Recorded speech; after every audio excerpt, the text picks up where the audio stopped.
Hello everybody and welcome back to the channel. If you're new here, we talk about all things fandom and we talk about them in a positive way. If that's something that appeals to you, you've come to the right place, and today is Something Saturday. We just talk about something random we decided to talk about on Saturday.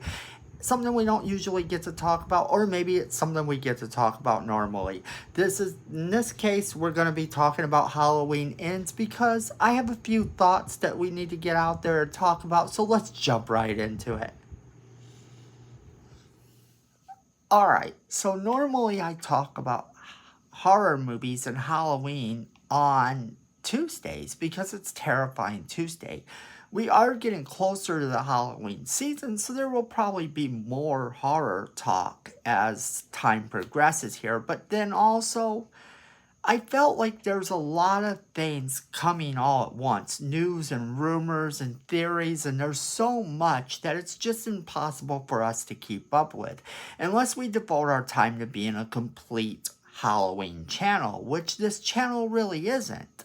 This channel is about all things fandom, and Halloween movies are part of that fandom. Horror movies in general are part of that fandom.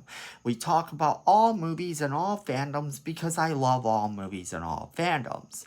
So, with there being that much more things coming out about Halloween, I thought we would do this video to kind of address things we haven't gotten to really elaborate on.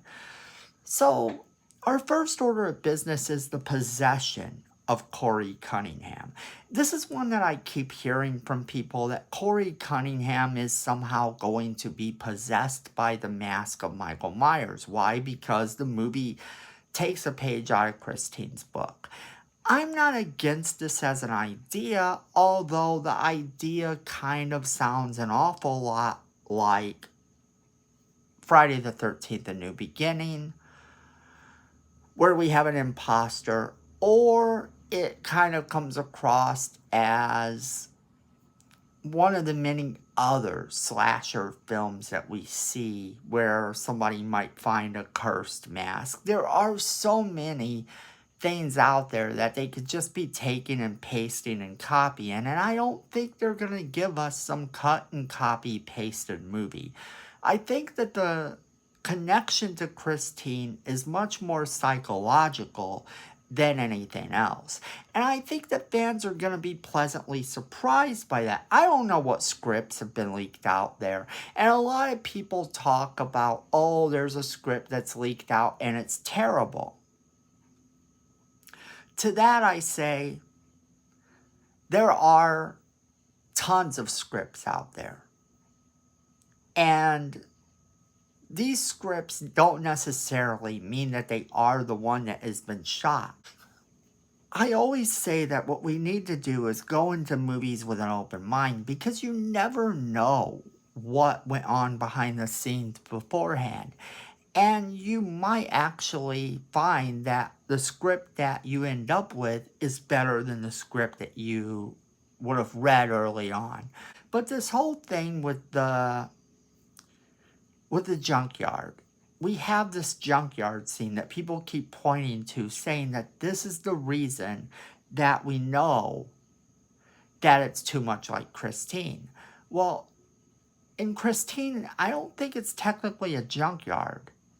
It's a car garage where the guy has a lot of extra parts. He has a whole bunch of extra parts. I guess there's maybe a junkyard nearby, but you never see the junkyard in that movie. And I don't recall there actually being a junkyard in the book, but it's been a long time since I read the book.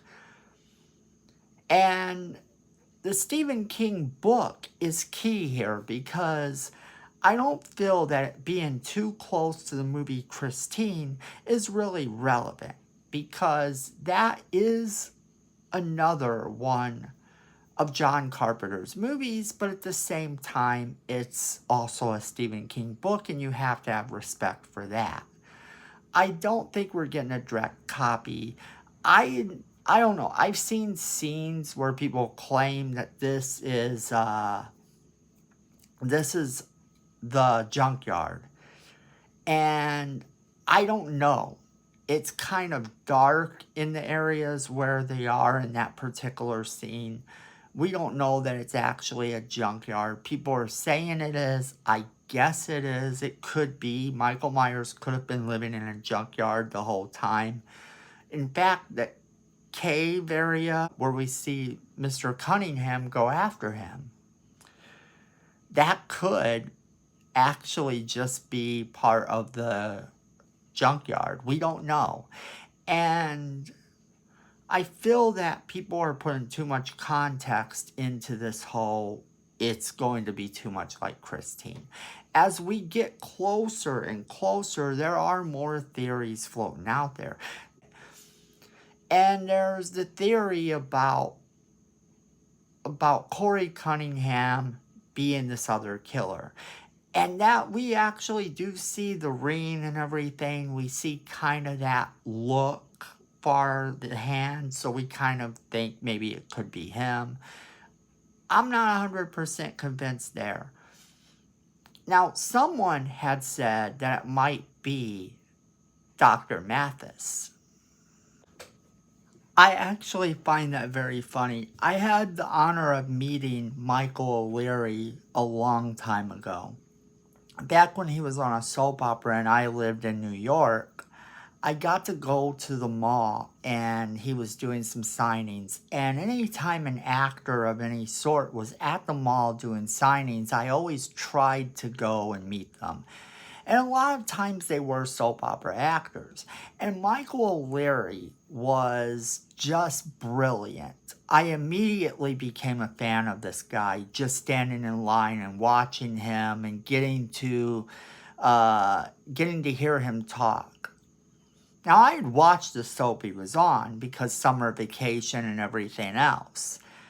But to see him in person and hear him make fun of his co-stars really comically and do all these impressions and everything, Michael O'Leary is one of those actors that why he isn't famous, I will never know. It's not that he was not a good actor. That's for sure. The guy can act. And there's also the fact that he's just hilarious and he seems like a genuine nice guy to hang around.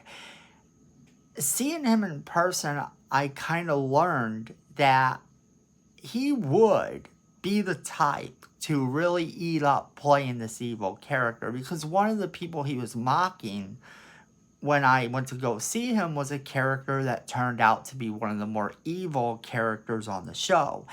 And he was like, do you all want spoilers?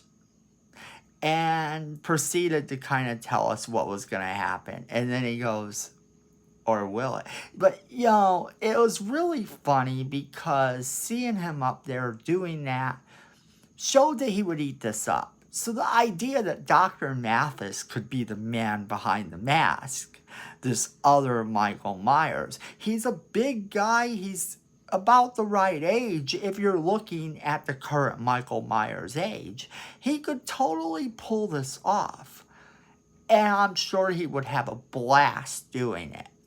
Even if he only got to take off the mask all a la Friday the 13th, The New Beginning style, he would be brilliant and eat it up. So I don't have a problem with that at all. Then you have the Jamie Lee Curtis will die theory that's always floating around. And for this one, I've said over and over and over again, I don't know if Jamie Lee Curtis survives this movie or not. But whether she survives this movie or not is irrelevant. This is Jamie Lee Curtis's last run. We won't get to see Jamie Lee Curtis again. That's why I don't want to reboot, because I never want to have to see another Laurie Strode pop up on our screen. So, those are the few random thoughts that I had to talk about today. Just some stuff I didn't get a chance to really say or communicate to fans in the other videos, so let me know what you think. Now, make sure you leave us a comment in the comment box below, because we'd love to hear from you. And also, don't forget to Share this video with all of your friends so that they can be part of the conversation too. Make sure you're hitting that like button because it's free. It helps us and it helps the channel. And then Miko says we need more subscribers, and this little face definitely wouldn't lie to you. So go ahead and hit that subscribe button, hit that notification bell so you don't miss a single video. We are only a few subscribers away from 500. Let's meet that goal. And remember, friends, at the end of the day, fandom is family.